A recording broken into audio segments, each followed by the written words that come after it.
The 10 toughest actors in Hollywood history. Some actors played tough. These men were tough on screen and off. They weren't just following scripts. They were drawing from real scars, real fights, and real battles. Behind the cameras, they faced wars, prison cells, street brawls, and near-death stunts. They didn't need to act because life had already hardened them. In this video, we're counting down the 10 toughest actors in Hollywood history. Not just the most famous, but the ones who actually lived what they portrayed. But first, drop a comment and tell us which actor from classic Hollywood would you never want to get into a real fight. Because by the end of this video, that answer might change. Some had medals, others had mugshots, but all of them had something real behind their stare. Let's start with a man whose entire life was a masterclass in raw survival. And which is either true or not true, or true with reservations, or untrue, or number 10. Robert Mitchum, Georgia chain gang prisoner at 16, freight train hopper during the Depression, boxing under fake names for food money. Robert Mitchum's sleepy-eyed stare wasn't an act. It was a warning. That scarred face and broken nose, all real, not studio makeup. Before Hollywood ever found him, Mitchum was riding rails across America as a teenage drifter. He wasn't seeking adventure. He was just trying to survive. He dug ditches, mined coal, and took any brutal job that kept him fed. By the time cameras rolled, Mitchum had lived several lifetimes of hard lessons. The prison time followed him to fame. When he was busted for marijuana in 1948, it should have killed his career. Instead, Mitchum shrugged, did his 60 days, and walked out of jail more popular than ever. He never apologized, never begged. He just went back to work like nothing happened. On screen, he looked like a man who didn't give a damn, because off-screen he didn't. When asked about his acting technique, Mitchum famously deadpanned, "I have two styles, with and without a horse." Translation: he didn't fake it. He was it. Co-stars said there was something unsettling about working with him. Not because he was loud, but because he wasn't. He had the calm of a man who'd been in real fights and didn't need to prove anything to anyone. Director Edward Dimitri once admitted, "You didn't direct Mitchum. You just kept the camera rolling and hoped he didn't knock someone out." Robert Mitchum didn't shout, didn't strut, didn't pose. He just stood there and you felt it. You get your big boss up there to snap his almighty fingers and say, Steve Bolin, you're no longer in a clink."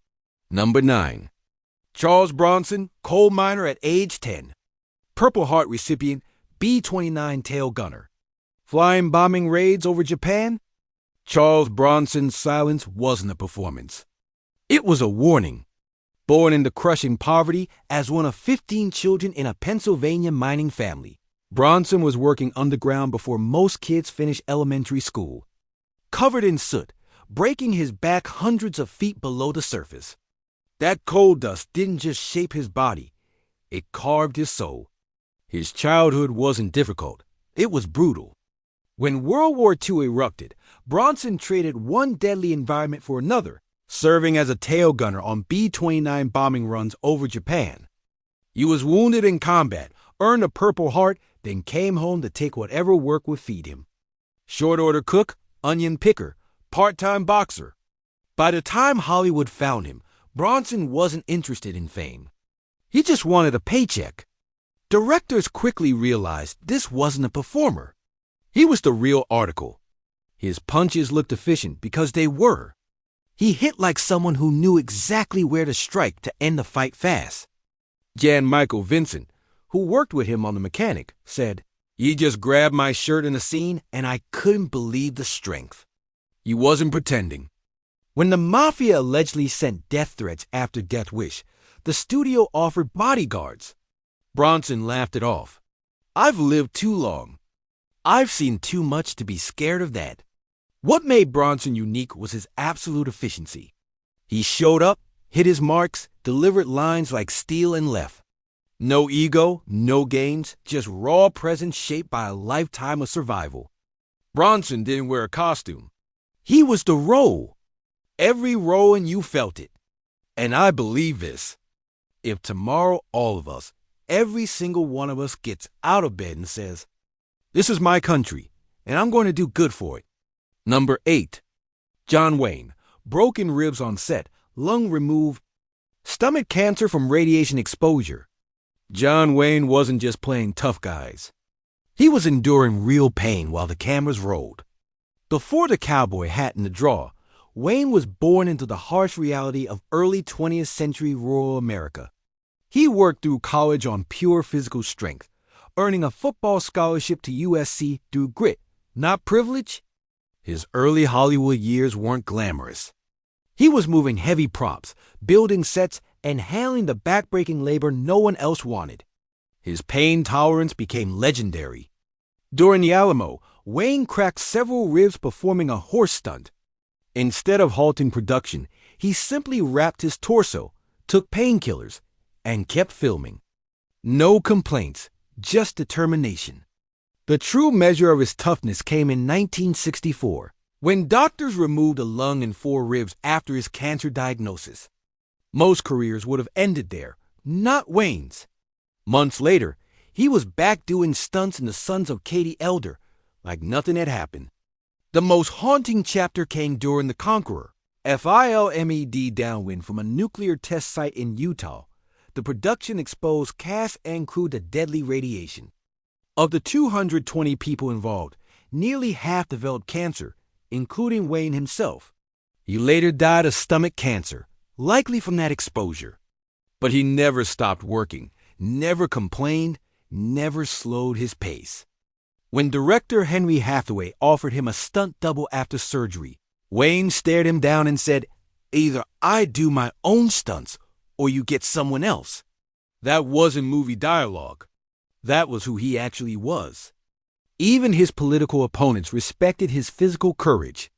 Kirk Douglas, who fought Wayne on nearly every issue, admitted disagree with his views all you want, but don't question the man's toughness. I've seen him work through things that would send most men to the hospital. "Hello, Mac. This is Rocky. Surprise. Surprise. No, I ain't down no more. One of your own boys. Say, look, Fraser is here. He wants to talk to you." Number 7, James Cagney, street fighter from Manhattan's Lower East Side. Former boxer, 5'5" and of explosive power. James Cagney didn't need height to dominate a room. He just needed to move. Growing up in the roughest neighborhood in New York, Cagney learned early that survival meant fighting daily. He didn't box for sport. He boxed because otherwise bigger kids would break him. Those street lessons carved something permanent into his reflexes that no acting school could teach. What made Cagney's screen presence so believable was the authenticity of his movements. His punches weren't slow theatrical swings. They were sharp, explosive, and precisely targeted, exactly how someone who'd been in real fights would strike. Director Raoul Walsh confirmed it. "Jimmy knew how to throw a punch better than any actor I ever worked with because he'd thrown plenty of real ones in his day." The secret weapon in Cagney's physical arsenal wasn't just fighting experience. It was his professional dance training. That unique combination, fighter's aggression with dancer's precision, made him lethal both on screen and off. He could choreograph violence with the timing of a dancer and the impact of a street brawler. Off camera, his reputation was solid, not because he was imposing, but because he was dangerous when provoked. Bob Hope once remarked, "Cagney was the kind of guy who'd drop you, then help you up and buy you a drink." His toughness never faded with age. It just refined into something more controlled, but equally deadly. James Cagney proved that genuine toughness isn't about size or volume. It's about coiled precision and the absolute certainty behind your movements. I want to say that I was only competing with myself, and I thank you very much for letting me win that fight over myself. Number 6, Anthony Quinn, born during the Mexican Revolution. Professional boxer carrying 2 logs alone at age 46. Anthony Quinn didn't just play strong men. He was one forged through genuine hardship, not gym routines. His earliest memories weren't playground games. They were fleeing gunfire and watching soldiers storm through streets. After his family escaped to America, Quinn found himself in the slums of East Los Angeles, where survival wasn't guaranteed and weakness wasn't an option. By age 9, he was already working as a butcher's assistant, laborer, and construction hand. When money got desperately tight, Quinn turned to professional boxing, trading real punches in real rings for real stakes. No stuntman, no rehearsals, just gloves and determination. That trademark broken nose, he earned it the hard way. His raw physical power became legendary on film sets. While shooting Zorba the Greek, Quinn carried massive logs across beaches that normally required 2 men to lift, not as a display, but because the work needed doing. During the Guns of Navarone, he performed his own cliff-climbing stunts at 46, dismissing insurance concerns with a wave of his hand. What truly separated Quinn from other tough guys was his comfort with both strength and vulnerability. He never hid behind macho posturing. He could weep on screen, show genuine emotion, and still make you absolutely certain he could destroy an opponent if necessary. That duality came from lived experience, not acting classes. Directors knew it. Co-stars felt it. Audiences sensed it instantly. Anthony Quinn didn't need to pretend to.